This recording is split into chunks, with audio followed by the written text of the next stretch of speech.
चलिए। Okay, last class में आपको मैं थोड़ा ओवरव्यू बता रहा था ना, बट उससे पहले हम लोग इंस्टॉलेशन वाला देख लेते हैं। तो जिनके पास है काली, वो इंस्टॉल कर लेते हैं सर।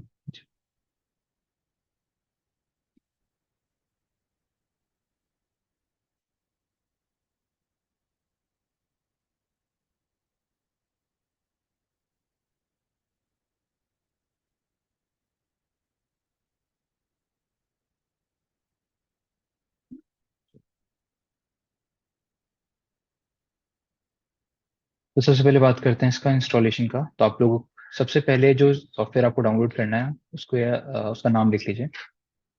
आप गूगल पे जाइएगा और लिखिएगा डाउनलोड वर्चुअल बॉक्स।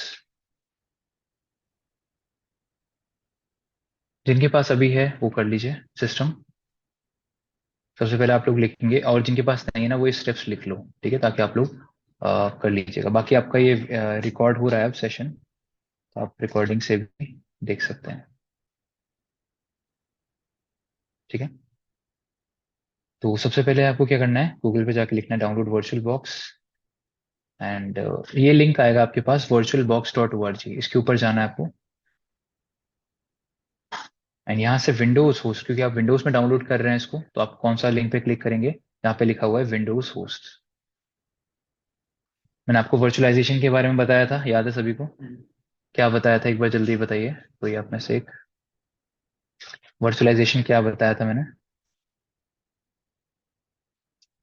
जब आप अपने फिजिकल सिस्टम की रिसोर्सेज को किसी वर्चुअल इन्वायरमेंट में, किसी वर्चुअल एप्लीकेशन के साथ, जैसे कि ऑपरेटिंग सिस्टम, उसके साथ जब शेयर करते हैं, तो उस प्रोसेस को क्या बोला जाता है? वर्चुअलाइजेशन। ठीक है। तो ये लैब सेटअप मैं आप लोगों को बता रहा हूँ, लैब सेटअप कैसे करना है। ठीक है, जिनके पास लैपटॉप्स हैं वो आप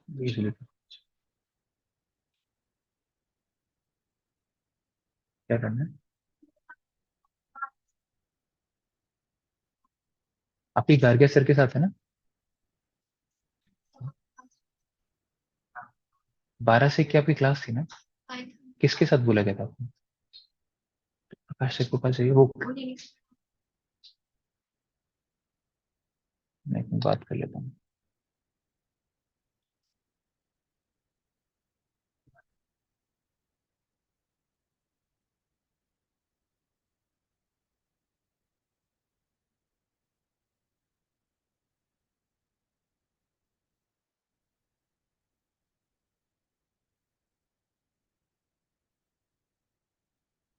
हेलो।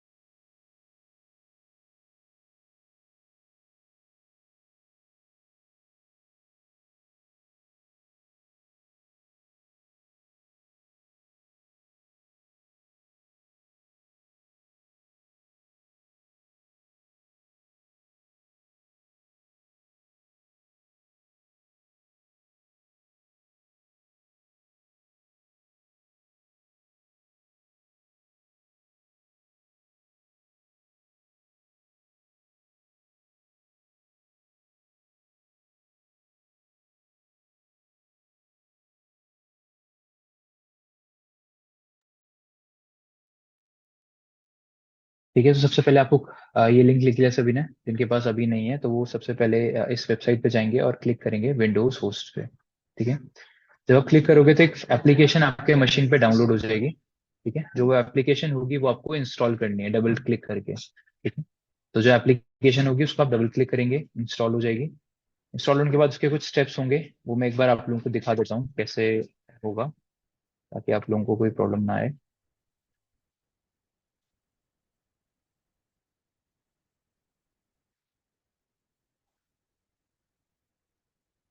दूसरा जो आपको सॉफ्टवेयर डाउनलोड करना है, तब तक उसको डाउनलोड कर लेते हैं। तो उसके लिए आप एक वेबसाइट पे जाइए, टाइप करिए kali.org। सेकंड वेबसाइट जिससे आप काली लिनक्स को अपने मशीन पे आप डाउनलोड करेंगे, वो क्या है? kali.org। ठीक है, तो आप चाहिए इसको एंटर करिए। आपके पास आएगा सबसे पहला ऑप्शन गेट काली, उस पर क्लिक कर लीजिए। एंड थोड़ा सा जब आप स्क्रॉल डाउन करेंगे, तो आपको दिखाया जाएगा एक ऑप्शन प्री बिल्ट वीएम। आपको किसको सिलेक्ट करना है यहाँ पे? Pre built VMs.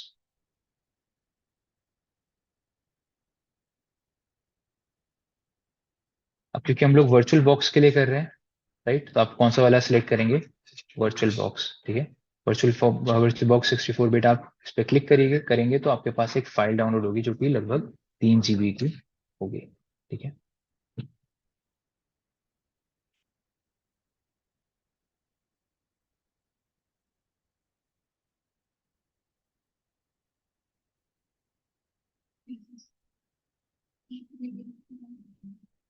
Pre built VM के जाने के बाद थोड़ा सा आप ऊपर जाएंगे ना, तो यहाँ पे आएगा आपके पास ऑप्शन, ये दिखेगा आपको वर्चुअल बॉक्स के नाम से, उस पर क्लिक कर दीजिए बस।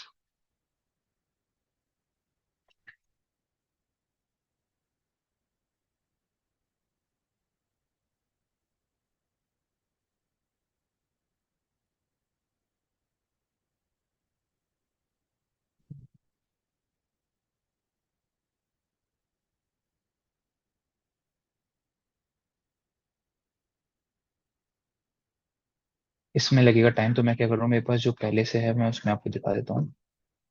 इसको मैं क्लोज कर देता हूँ। आप लोग डाउनलोड कर लीजिएगा, यहीं पे कर लीजिएगा, या फिर एक बंदा डाउनलोड कर लो और बाकियों के साथ पेन ड्राइव से शेयर कर लेना आप लोग, ठीक है। अब जो वर्चुअल बॉक्स आपने ओपन किया है, जो आपके सिस्टम पे डाउनलोड हुआ है, उसको क्लिक करिए। तो आपके सामने आएगा ऑप्शन, तो आप यहाँ पे क्या करेंगे? यस, मुझे अलाउ करना है इसको इंस्टॉल करने के लिए। आप लोगों ने टूल्स वगैरह इंस्टॉल करे होंगे, तो आप कैसे करते हैं, वही जो भी डिफॉल्ट सेटिंग्स होती हैं उसके साथ उसको नेक्स्ट नेक्स्ट करके सेटअप कर लीजिए। तो पहले आप नेक्स्ट करेंगे, फिर आप बता देंगे कि कहाँ पे इसको करना है इंस्टॉल। तो हम लोग डिफॉल्ट लोकेशन पे रखेंगे जो कि सी ड्राइव के अंदर होता है, ठीक है। यहाँ पे सी ड्राइव, प्रोग्राम फाइल्स और एकल वर्चुअल, कोई चेंजेस नहीं करने हैं आपको बेसिकली। नेक्स्ट पे क्लिक करना है दोबारा से। इस तरीके का वार्निंग देगा आपको, नेक्स्ट करिए इसको भी, नेक्स्ट करिए। करते करते जब आप नेक्स्ट करोगे फाइनली आपके पास ऑप्शन आएगा इंस्टॉल का, ठीक है। इंस्टॉल पे क्लिक करते ही इंस्टॉल होना स्टार्ट हो जाएगा। मेरे केस में पहले से है तो मैं दोबारा इसको नहीं कर रहा हूँ, ठीक है। तो आप लोग जितने भी ऑप्शन आ रहे हैं सारे नेक्स्ट करते जाइए, और उसके बाद फाइनली आएगा आपके पास इंस्टॉल। इंस्टॉल कर लीजिएगा इसको।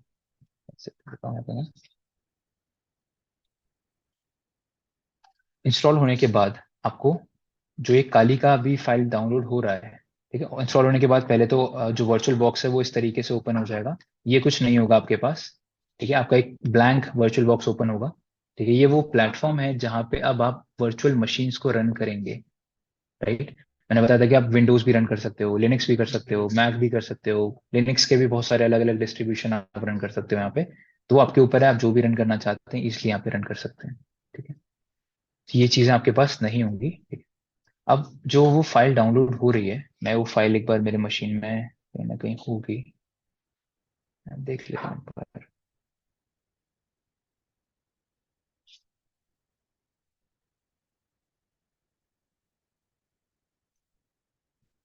जैसे ये फाइल है, इसको इस तरीके की एक फाइल ना आपके मशीन पे भी आ जाएगी। तो आपको क्या करना पड़ेगा, सबसे पहले इस पे राइट क्लिक करिए। इस तरीके की फाइल आपके पास भी आ जाएगी जब आप डाउनलोड कर लोगे, ठीक है। तो सबसे पहले क्या करना है, इसको राइट क्लिक, और आपके पास ऑप्शन आएगा एक्सट्रैक्ट ऑल, क्योंकि ये क्या है, कंप्रेस्ड फाइल है। आप लोगों ने देखी होंगी जिप फाइल होती है, कंप्रेस्ड फाइल्स होती हैं। कंप्रेस्ड फाइल का मतलब फाइल्स का साइज छोटा करने के लिए उनको कंप्रेस कर दिया जाता है। इस ओरिजिनल फाइल का साइज लगभग 13 से 14 GB का है, और अभी आपने कितना डाउनलोड किया, सिर्फ 3 GB का फाइल, राइट। तो ओरिजिनल साइज को कम करने के लिए आप क्या कर देते हैं, उसको फाइल्स को कंप्रेस कर देते हैं, ठीक है। तो अभी हमें क्या करना है, इसको एक्सट्रैक्ट करना है। एक्सट्रैक्ट करने का मतलब वापस से जो कंप्रेस चीजें हैं उसको बाहर निकालना, एक्सट्रैक्ट कर लेना उस फाइल से। तो इससे क्या होगा, जो एक्चुअल 13 या 14 GB की जो फाइल है वो आपके बाहर आ जाएगी, ठीक है। इसको एक्सट्रैक्ट ऑल पे क्लिक करिए। पूछेगा कि इसको कहाँ पे रखना है, डिफॉल्ट लोकेशन जहाँ पे आपने ये फाइल डाल रखी है वहीं पे ये इसको एक्सट्रैक्ट कर देगा। अब एक्सट्रैक्ट करने में इसको लगेगा 5 से 7 मिनट, ज्यादा टाइम दिखाएगा, बड़े 5 से 7 मिनट का टाइम लेगा इसको एक्सट्रैक्ट करने के लिए, क्योंकि फाइल का साइज है लगभग, वो दिख रहा है यहाँ पे कितना है, 13 GB, ठीक है। जब ये एक्सट्रैक्ट हो जाएगा तो इसके आगे का मैं आपको फिर बताऊंगा कि क्या करना है आपको, ठीक है। यहाँ तक कोई डाउट किसी को? तो जब भी आप लोग सिस्टम्स वगैरह अपने लेंगे, जैसे जिनके पास अभी है वो तो अभी कर लीजिए, जिनके पास नहीं है वो जब सिस्टम लेंगे तो ये सेटअप आप लोग कर लेना, ये रिकॉर्डिंग के अंदर आ जाएगा सारा कुछ सारा।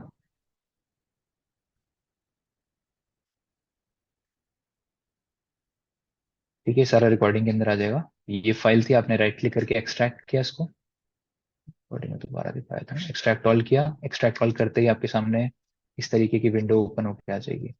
आपने यहाँ पे किया एक्सट्रैक्ट पे क्लिक, और उसके बाद ये एक्सट्रैक्ट होना इस तरीके से स्टार्ट हो जाएगा। ठीक। तो इसको भी चलने देते हैं, तब तक हम लोग वापस आते हैं लिनक्स पे। हम लोगों ने कमांड से स्टार्ट करी थी, कुछ बताई थी कमांड? नहीं बताई ना? तो अब कमांड्स पे बात करते हैं कि कैसे आप काम करेंगे लिनक्स ऑपरेटिंग सिस्टम पे। जब आप लिनक्स पे लॉगिन कर लेंगे, ठीक है, स्टार्ट कर लेंगे, लॉगिन कर लेंगे। अच्छा, अपने क्रेडेंशियल्स भी लिख लीजिए जो डिफॉल्ट होंगे ना। जैसे आप काली आपका चालू होगा ना, तो आपका डिफॉल्ट यूजर नेम और पासवर्ड क्या होगा? स्मॉल में काली और स्मॉल में काली पासवर्ड, सेम चीज है। यूजर नेम पासवर्ड क्या होगा आपका? के ए एल आई। इसको लिख लीजिए अलग से आप लोग। यूजर नेम एंड पासवर्ड जो जिससे आप काली को लॉग इन करेंगे, तो वो क्या होगा? लोअर केस में user name Kali, and password भी क्या होगा? लोअर केस में काली। लोअर केस का मतलब स्मॉल में। ठीक, कैपिटल स्मॉल आप लोगों को पता है ना। तो हम लोग अभी क्या लिखा है, कैसे लिख रखा है, मैंने इसको स्मॉल में लिखा हुआ है। और ये भी क्या लिखा हुआ है? स्मॉल में। तो ये आपका यूजर नेम है, ये आपका क्या है? पासवर्ड है। जब सब कुछ सेटअप हो जाएगा, तब आपको लॉग इन करने के लिए ये पासवर्ड और यूजर नेम की जरूरत पड़ेगी। तो आपके यूजर नेम पहले से पड़ा होगा ना उसमें खाली, इसलिए पूछ रहा था। हाँ, कोई बात नहीं, ठीक है, कहीं से भी डाल लो। समझ आ गया यहाँ तक आप लोगों को? ठीक है, जब आप लोग लॉग इन कर लोगे, तब आपके सामने इस तरीके की स्क्रीन आएगी। अब आपको कमांड्स पे काम करने के लिए एक टूल ओपन करना पड़ेगा। उस टूल का नाम क्या है? टर्मिनल। इस टूल को क्या बोलते हैं? टर्मिनल। तो ये टूल का नाम लिख लीजिए। ये मैंने लास्ट क्लास में आपको मैं ये समझा रहा था कि ये टर्मिनल क्या है, यहाँ का शेल। शेल क्या होते हैं? जो लोग लास्ट क्लास में आए थे वो बता दीजिए एक बार। शेल क्या बताया था मैंने? किसी भी ऑपरेटिंग सिस्टम पे जब आप कमांड से काम करते हैं, किसी भी ऑपरेटिंग सिस्टम पे जब हम कमांड्स के थ्रू काम करते हैं, तो आपको उन कमांड्स को टाइप करने के लिए एक एप्लीकेशन की जरूरत होती है, एक इंटरफेस की जरूरत होती है। उस इंटरफेस को क्या बोला जाता है? शेल। जैसे विंडोज पे अगर आपको कमांड से टाइप करना काम करना होता है, तो आप किसका यूज करते हैं? Command prompt. मैंने आपको बताया था जब मैं आपको फर्स्ट क्लास आपको एक्सप्लेन कर रहा था, तो मैंने आपको बताया था कमांड प्रॉम्प्ट नाम की एक एप्लीकेशन होती है, कहाँ पे? विंडोज में। और वो क्या होता है? विंडोज का शेल होता है। शेल मतलब कि अगर आपको विंडोज पे कमांड्स के थ्रू काम करना है, तो वो कमांड्स आप कहाँ पे टाइप करोगे विंडोज में? कमांड प्रॉम्प्ट पे। तो कमांड प्रॉम्प्ट क्या हो गया? विंडोज का शेल। ठीक है, तो किसी भी सिस्टम को कमांड से ऑपरेट करने के लिए आपको एक शेल, SHELL, शेल एक एप्लीकेशन है, एक इंटरफेस समझ लीजिए, उसको ओपन करना पड़ेगा। तो विंडोज के लिए क्या होता है शेल का नाम? Command prompt. लिनक्स के लिए उस शेल का नाम क्या बताया मैंने अभी? टर्मिनल। ठीक है, फिर लिनक्स में टर्मिनल के अलग अलग टाइप्स होते हैं। ठीक है, लिनक्स में टर्मिनल के भी क्या होते हैं आपके पास? टाइप्स होते हैं। तो जो सबसे पुराना टाइप का जो टर्मिनल था, जो बहुत पहले यूज होता था, उसको बोला जाता था SH। उसका नाम क्या था? SH। ठीक है, फुल फॉर्म क्या है इसकी? शेल। शेल के शॉर्ट वर्जन उसको बोला जाता था SH। फिर जब आपके पास थोड़ा मतलब मिड रेंज वाले लिनक्स ऑपरेटिंग सिस्टम जब आपके पास आए, उसमें शेल का नाम क्या चला? बहुत पॉपुलर शेल था ये, बैश। बैश क्या है यहाँ पे आपके? शेल का नाम है। ये जो टर्मिनल है ना, इसके टाइप है बेसिकली है। ठीक है, तो सबसे पुराना क्या था आपके पास? SH। ऐसा नहीं कि SH अब नहीं मिलेगा, SH अभी भी है। उसके बाद क्या आया? बैश। बैश भी अभी भी चल रहा है। और जो भी लेटेस्ट है वो है ZSH। तो ये तीनों टाइप ऑफ शेल आप लिख लीजिएगा जो आपको मिलते हैं लिनक्स पे। शेल मैंने आपको बता दिया अभी, शेल क्या होता है आपका? किसी भी ऑपरेटिंग सिस्टम पे काम करने के लिए जो कमांड लाइन इंटरफेस होता है, उसको शेल बोला जाता है।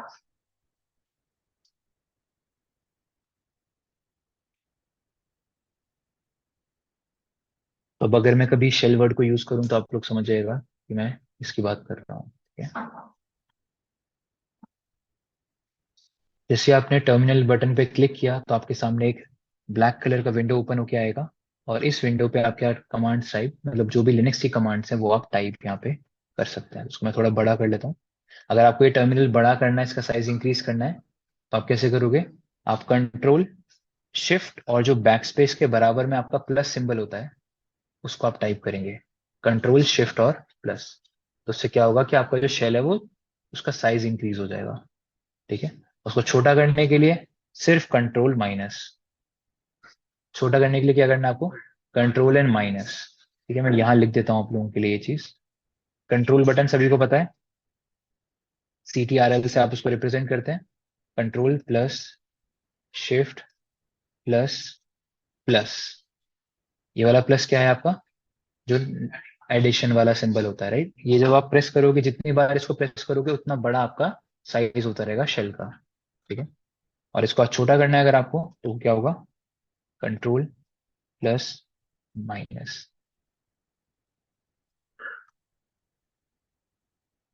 कंट्रोल के साथ आपको क्या प्रेस करना है? क्या प्रेस करना है आपको? Minus symbol. ठीक है।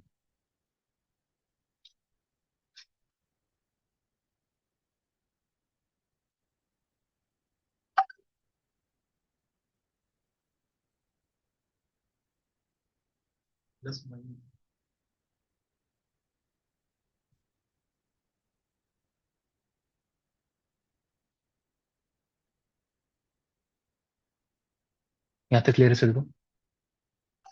चलिए। तो अब इसमें कमांड टाइप करने की बात करते हैं। तो कमांड्स को राइट करने से पहले कमांड का एक सिंटैक्स होता है, वो समझ लीजिए। सिंटैक्स का मतलब क्या है? अभी आप लोग पाइथन पढ़ रहे हैं, पाइथन में आपने सिंटैक्स वर्ड जरूर सुना होगा। सिंटैक्स का मतलब क्या होता है बताइए?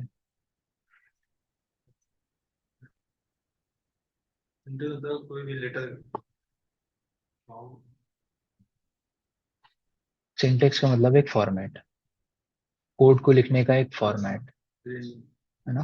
जैसा प्रिंट लिखते हो, प्रिंट एक सिंटैक्स हो गया कि हाँ मुझे प्रिंट करना है कोई भी चीज, तो मैं उसका सिंटैक्स लिखूंगा प्रिंट, फिर ब्रैकेट में जो भी चीज प्रिंट करानी है डबल कोट्स के अंदर करके। और तो वो चीज यहाँ पे भी है आपके पास, कमांड सिंटैक्स। कमांड्स को लिखने का फॉर्मेट क्या होता है वो आप लिख लीजिए यहाँ पे।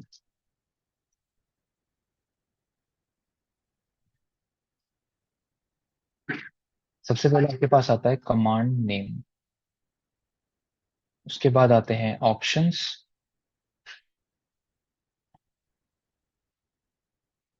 एंड देन आते हैं आपके पास आर्ग्यूमेंट्स। ये तीन चीजें होती हैं हमारे पास, command name, options and arguments.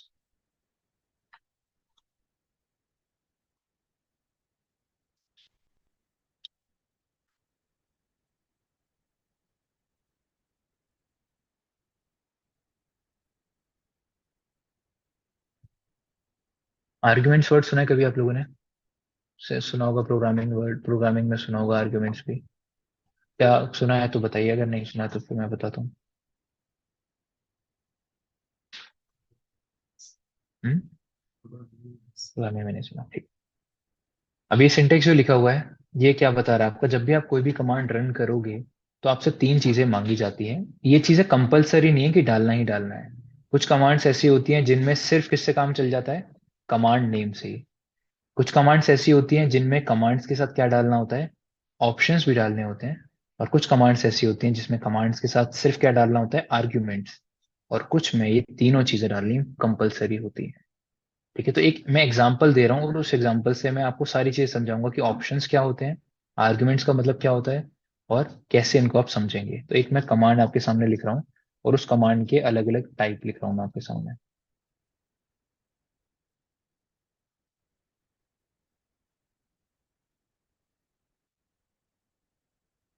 ये चार चीज मैंने आपके सामने लिखी हैं। अब इनको इसके थ्रू आप एक सिंटैक्स समझिए कि कमांड्स लिखी कैसे जाती हैं, कमांड्स होती क्या है।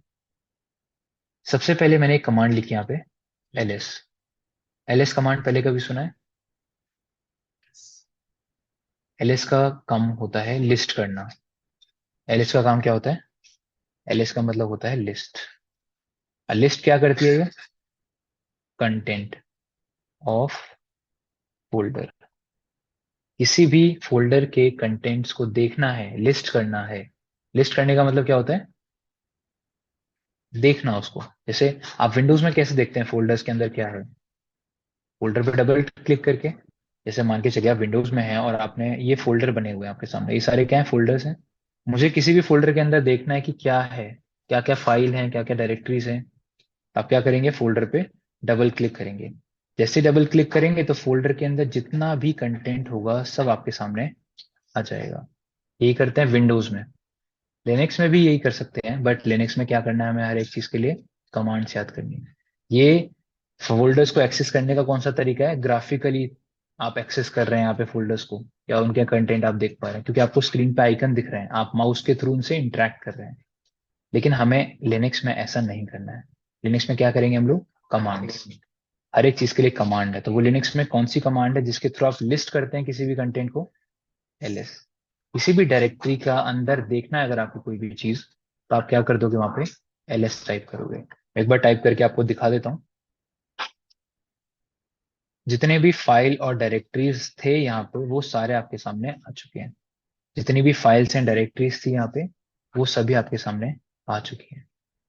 फाइल्स दिख रही हैं आपको यहाँ पे, कुछ डायरेक्टरीज हैं। डायरेक्टरीज का और फाइल्स को कलर के थ्रू स्पेसिफाई किया जाता है। अगर आप देखना चाहते हो यहाँ पे कि डायरेक्टरीज कौन सी हैं, फाइल्स कौन सी हैं, तो कलर के थ्रू पता चलता है। जितनी भी ब्लू कलर से दिख रही हैं वो क्या है, फोल्डर हैं, वो डायरेक्टरीज हैं। और बाकी सारी क्या है, फाइल्स। देखो, दो ही चीजें हो सकती है ना, या तो एक फाइल होगी या एक फोल्डर होगा, इसके अलावा तीसरी चीज हो ही नहीं सकती। यहाँ तक समझ आ रहा है ना। इसके अलावा तीसरी चीज होती है तो मेरे को बताइए, या तो कोई एक चीज फाइल होती है या तो वो फोल्डर होता है। अब जितनी भी चीजें आपके सामने यहाँ पे कौन से कलर से दिख रही हैं, ब्लू कलर से दिख रही है, वो क्या बताया मैंने, फोल्डर, डायरेक्टरी। ठीक है। और बाकी सारी क्या है यहाँ पे आपके पास, फाइल्स। तो जितनी भी आपको चाहे वॉलेट कलर से हो, व्हाइट कलर से हो, ग्रीन कलर से हो, या नीचे रेड कलर से दिख रही हो, वो सारी क्या है आपकी फाइल्स हैं। तो ये चीज याद रखिएगा। यहाँ तक समझ आ गया। तो एलिस कमांड ने क्या किया, आपके सामने दिखा दिया कि क्या क्या कंटेंट है यहाँ पे। ब्लू कलर वाली डायरेक्टरी है, फोल्डर है। ठीक है। डायरेक्टरी का मतलब फोल्डर। ठीक है। जैसे यहाँ पे विंडोज में जब मैं गया था तो आपके पास एक फोल्डर आ रहा था। फोल्डर किस नाम से दिख रहा है आपको, प्रैक्टिकल एग्जाम के नाम से। बाकी सारी क्या है यहाँ पे, फाइल्स हैं। फोल्डर ऐसे दिखते हैं ना आपको यहाँ पे। तो वहां पे रिप्रेजेंट करने का तरीका क्या होता है, जैसे आपको जो भी चीजें यहाँ पे ब्लू कलर से दिख रही हैं, ठीक है, फाइल्स हैं। चलिए, तो मैं अभी वापस आता हूँ कमांड पे। मैंने अभी आपको ls कमांड का मतलब बताया कि ls क्या करता है, इतना समझ आ गया सभी को। कोई डाउट हो तो प्लीज पूछ लीजिए, किसी का भी कोई डाउट है तो। ठीक है। चलिए, अब यहाँ पे कमांड का नेम क्या है, ls। हमें एक चीज पता चल गई, कमांड नेम क्या है यहाँ पे, ls है। ठीक है। मैंने आपको बताया था कि हर एक कमांड का अपना तरीका होता है काम करने का, और उसको अपना तरीका होता है लिखने का। जैसे ls कमांड सिर्फ अकेले भी काम कर सकती है, ls कमांड एक ऑप्शन के साथ भी काम कर सकती है। अब यहाँ पे हाइफन एल क्या है, एक ऑप्शन। ऑप्शंस क्या होते हैं, ऑप्शन समझ लीजिए क्या होते हैं। अगर आप किसी कमांड के आउटपुट को या काम काम करने के तरीके को बदलना चाहते हैं, मैं चाहता हूं कि मेरा जो कमांड है, नॉर्मली मैं उसको रन कर रहा हूं तो अलग तरीके से रन हो रही है। मैं चाहता हूं उसको मैं कुछ और एडिशनली उससे इंफॉर्मेशन लेना चाहता हूं, मैं कुछ और आउटपुट चाहता हूं अपनी कमांड से। तो आप हमेशा कमांड्स में क्या ऐड करते हैं उस समय, ऑप्शंस। ऑप्शंस क्या होते हैं, ऑप्शंस उस कमांड के आउटपुट को या कमांड के काम करने के तरीके को मॉडिफाई कर देता है, चेंज कर देता है। अभी आपको रन करके दिखाऊंगा। उससे पहले जितने भी ऑप्शंस होते हैं लिनक्स में, वो किससे स्टार्ट होते हैं, हाइफन से। उसमें क्या लगा होगा, हाइफन लगा होगा। समझ आया, हाइफन मतलब डैश, माइनस सिंबल। ठीक है, हाइफन बोल लो उसको या डैश बोल लो आप।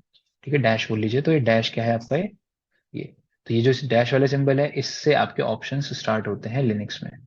ठीक है। तो यहाँ पे एल क्या है, एक ऑप्शन। ऐसा नहीं कि सिर्फ ये इकलौता ही ऑप्शन है, बहुत सारे ऑप्शंस हो सकते हैं हर एक कमांड के। और हर एक, ऐसा नहीं कि ये भी नहीं है कि हाइफन एल ऑप्शन हर एक कमांड में मिलेगा आपको, ऐसा भी नहीं है। हर एक कमांड पे डिपेंड करता है कि उसमें कौन कौन से ऑप्शन ऐड किए जाएं और क्या क्या फंक्शनैलिटी उसके अंदर डाली जाए, क्योंकि जब आप ऑप्शंस ऐड करते हैं तो कमांड अलग तरीके से काम करता है। समझ आया ऑप्शंस का मतलब क्या है। इन चीजों को लिख लीजिएगा, अभी समझ आ रही है, बाद में नहीं आएंगी। तो लिख लीजिएगा, ऑप्शंस का काम होता है कमांड्स के आउटपुट को, कमांड के काम करने के तरीके को मॉडिफाई करना। ठीक है, अपने वर्ड्स में लिखिए, हिंदी इंग्लिश किसी को कोई मतलब नहीं है, आपको जैसे लिखना है आप लिखिए अपने वर्ड्स में, आपको समझ आना चाहिए बस। और एग्जाम्पल में डाल के लिख लो कि जैसे ls कमांड का एक ऑप्शन मैंने यहाँ पे लिखा है -l, तो ये कमांड के आउटपुट को मॉडिफाई करेगा। कैसे करेगा मैं भी दिखाऊंगा आप लोगों को।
हो गया सभी का यहाँ तक? ठीक है।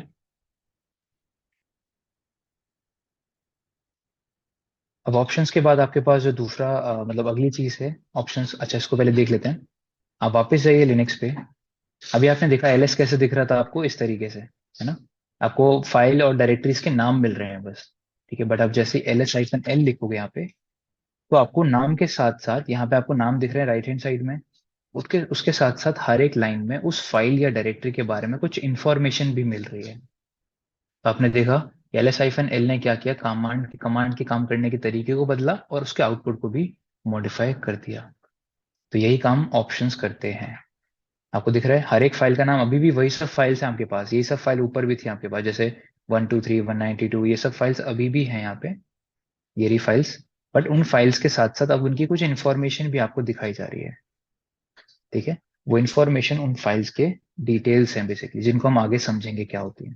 ठीक है, अभी नहीं समझा रहा मैं इसको, बट आगे समझाऊंगा, क्योंकि मेरा अभी मोटिव है आपको पहले ये लाइंस क्लियर कर देना कि ये क्या लिखा हुआ है। समझ आ गया यहाँ तक सभी को? थर्ड पे चलते हैं। थर्ड जो कमांड मैंने लिख रखी है वहां पे, डेस्कटॉप क्या है मेरा, एक आर्ग्यूमेंट। अब आर्ग्यूमेंट्स क्या होते हैं वो समझ लीजिए। आर्ग्यूमेंट्स का मतलब होता है जिन वैल्यूज पे आपका जो कमांड है वो काम करेगा।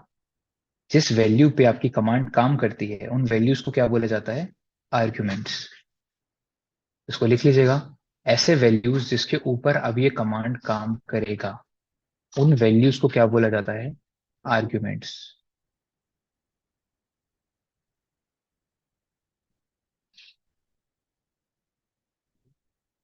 जिनके ऊपर आपकी कमांड काम करेगी।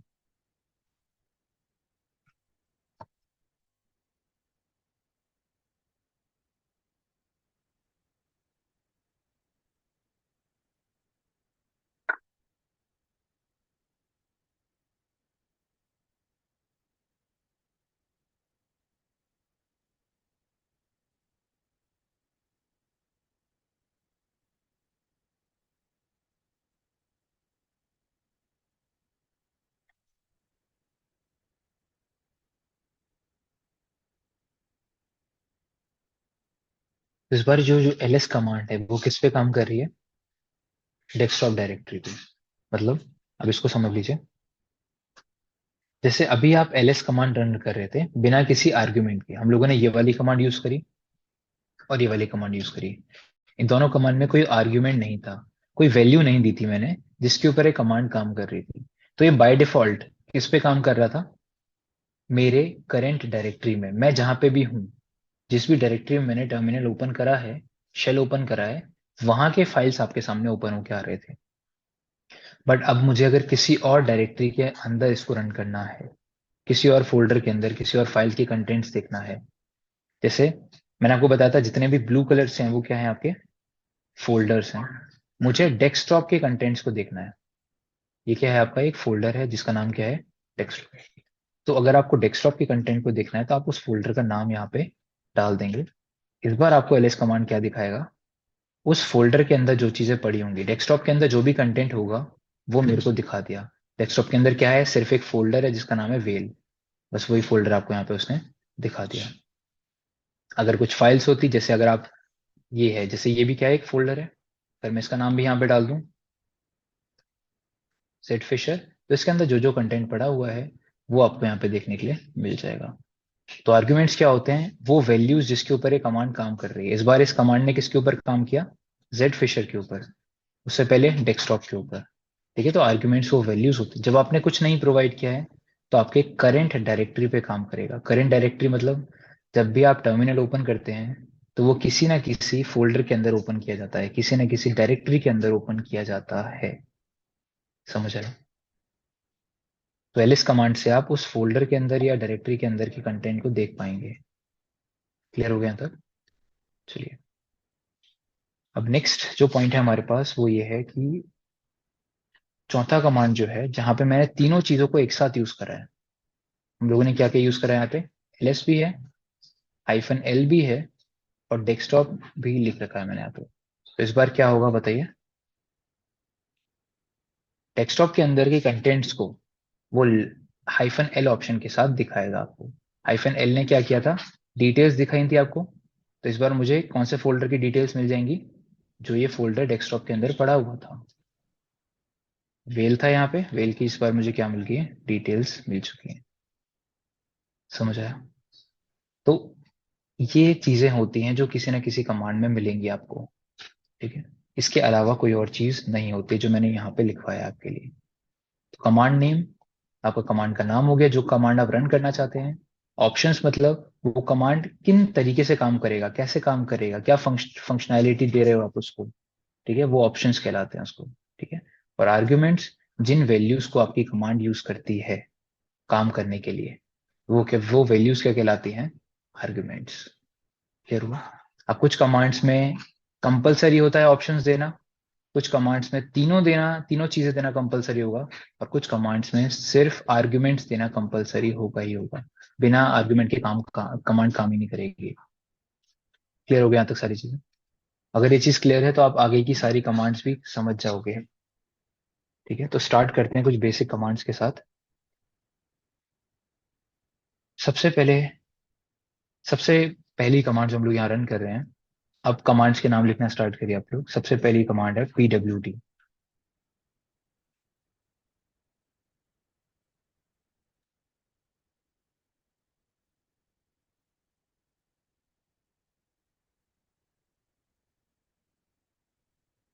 pwd का मतलब लिख लीजिए, फुल फॉर्म लिख लीजिए इसका, pwd प्रिंट वर्किंग डायरेक्टरी।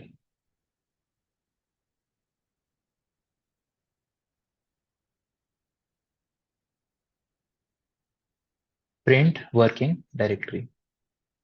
तो आप जब अपनी डायरेक्टरी को देखना चाहते हैं, मैंने भी आपको बोला था जब भी आप टर्मिनल ओपन करते हैं तो वो किसी ना किसी डायरेक्टरी के अंदर ओपन होता है, बताया था भी आप लोगों को। तो वो डायरेक्टरी का नाम क्या है जहां पे ये अभी ओपन किया गया है, वो पाथ क्या है जहां पे इसको ओपन किया गया है, क्या है वो, स्लैश रूट। pwd कमांड ने आपको क्या बताया कि अभी आप कहाँ पे हैं, स्लैश रूट पे हैं। ये आपके मशीन के अंदर एक फोल्डर है जहां पे आप करेंटली हैं। ठीक है, फोल्डर का लोकेशन क्या बताया हम लोगों ने, स्लैश रूट। तो अभी आप जब ls कमांड रन कर रहे थे तो वो कौन से फोल्डर के कंटेंट आप देख रहे थे, इस फोल्डर के कंटेंट्स आप देख रहे थे। अब यहाँ पे ये फॉरवर्ड स्लैश क्या है, ये बहुत इंपॉर्टेंट कॉन्सेप्ट है जो मैं भी आपको बता रहा हूँ। ये कॉन्सेप्ट आप लोग अच्छे से समझ लीजिएगा। थोड़ा मैं इसको एक्सप्लेन करता हूँ पहले आप लोगों को। विंडोज में सभी ने काम किया हुआ है। विंडोज से थोड़ा कंपेयर करते हुए चलूंगा तो आप लोगों को समझ आ जाएगा। विंडोज में फाइल सिस्टम कैसा होता है आपके पास अलग अलग ड्राइव होती हैं। देखा है सभी ने विंडोज में, विंडोज यूज करा है तो आपके पास ड्राइव होंगी अलग अलग। सी ड्राइव होती है, डी ड्राइव होता है, ई ड्राइव होती है। ऐसे अलग अलग आपके पास ड्राइव्स होती हैं विंडोज पे। बिल्कुल कितनी भी हो सकती हैं, बट हाँ अभी मैं एग्जांपल के लिए दो ले रहा हूँ यहाँ पे। सी ड्राइव तो होती ही होती है आपके पास, जो डिफॉल्ट ड्राइव होती है आपकी विंडोज की। इसके अलावा मैंने एक और ले लिया, डी ड्राइव। ठीक है, ये विंडोज के बारे में बता रहा हूँ मैं, फिर इसको कंपेयर करूंगा लिनक्स के साथ। तो सी ड्राइव जो आपने यहाँ लिख रखी है, सी ड्राइव के अंदर बहुत सारे फोल्डर्स होते हैं। डी ड्राइव के अंदर भी आपने बना लिए बहुत सारे फोल्डर्स मान के चलिए। ठीक है, उन फोल्डर्स के कुछ नाम होंगे। जैसे मान के चलो सी ड्राइव के अंदर एक फोल्डर है जिसका नाम है यूजर्स, एक और फोल्डर है जिसका नाम है प्रोग्राम फाइल्स, और एक और है जिसका नाम है विंडोज। आप अभी सी ड्राइव ओपन करोगे तो ये फोल्डर्स मिलेंगे आपको। कुछ फोल्डर्स होंगे जिनका नाम क्या होगा, एक होगा फोल्डर जिसका नाम होगा यूजर्स, एक होगा प्रोग्राम फाइल्स, एक होगा विंडोज। ऐसे बहुत सारे होंगे फोल्डर्स, है ना, 5-7 फोल्डर आराम से होते हैं। डी ड्राइव में भी आपने काम कर रखा है, उसके अंदर भी आपने कुछ फाइल सेव कर रही हैं। तो मान के चलो डी ड्राइव में आपके पास है एक मूवीज के नाम से, एक स्टडी मटेरियल के नाम से हो गया, एक गेम्स के नाम से हो गया, एक म्यूजिक के नाम से, ऐसे करके आपने अलग अलग फोल्डर्स बना रखे हैं। ठीक है, उन फोल्डर्स के अंदर फाइल पड़ी होंगी, कुछ कंटेंट होगा उसके अंदर भी। हर एक फोल्डर के अंदर भी कुछ ना कुछ कंटेंट होगा। यहाँ पे भी कुछ मूवीज पड़ी होंगी आपके पास, यहाँ पे कुछ स्टडी मटेरियल का कंटेंट होगा, यहाँ पे कुछ गेम्स वगैरह कुछ ना कुछ पड़े होंगे। ठीक है, तो ये जो आर्किटेक्चर है मैंने आपको बनाया, ये किसका है, विंडोज का है। विंडोज में मान के चलो मैं एक फाइल की बात, एक फाइल है यहाँ पे जिसका नाम है एफ। ये जो फाइल है, ठीक है, कहाँ पे है ये, यूजर्स के अंदर। यूजर्स कहाँ पे है, सी ड्राइव के अंदर। लेकिन सी ड्राइव कहाँ पे है, इससे ऊपर कुछ नहीं है हमारे पास, इसका कोई ऊपर कुछ भी नहीं है, सी ड्राइव सबसे टॉप पे है। ऐसे ही अगर आप मूवीज की बात करो, मूवीज के अंदर आपके पास कोई मूवी है या स्टडी मटेरियल के अंदर मान के चलिए लिनक्स नाम का एक फोल्डर है। तो लिनक्स नाम का जो ये फोल्डर है वो कहाँ पे है, स्टडी के अंदर। स्टडी के अंदर ऊपर क्या है, डी ड्राइव। डी ड्राइव के ऊपर कुछ भी नहीं है। तो डी ड्राइव इस हायरार्की में कहाँ पे होगा, सबसे टॉप पे है। इस हायरार्की में सबसे टॉप पे क्या है, सी ड्राइव है। और दोनों का आपस में कोई भी कनेक्शन नहीं है। तो ये तरीका होता है विंडोज का। विंडोज में सबसे टॉप पे कौन बैठे होते हैं, आपके ड्राइव लेटर। इनके ऊपर कोई कॉमन लेवल पे नहीं होता है। ये दोनों सेम लेवल पे हैं, बट ये दोनों आपस में आप कम्युनिकेशन नहीं करा सकते दोनों का, क्योंकि दोनों अलग अलग चीजें हैं, दोनों अलग अलग पार्टीशन है, दोनों अलग अलग लोकेशंस हैं। इनका आपस में कोई भी कम्युनिकेशन नहीं होगा। ठीक है, लेकिन विंडोज लिनक्स में ऐसा नहीं होता है। लिनक्स में एक कॉमन फोल्डर होता है जिसको एक सिंबल से रिप्रेजेंट किया जाता है, उसको बोलते हैं फॉरवर्ड स्लैश। ये जो फॉरवर्ड स्लैश अभी आपको यहाँ पे दिख रहा था साइड में, वो फॉरवर्ड स्लैश क्या था आपका, यही जो मैं आपको समझा रहा हूँ अभी, ये जो फॉरवर्ड स्लैश है, ये क्या है, वो कॉमन फोल्डर। और जितने भी फाइल्स और डायरेक्टरीज होती हैं वो सब किसके अंदर आती हैं, इसके अंदर आएंगी। ठीक है, करा हुआ था अभी।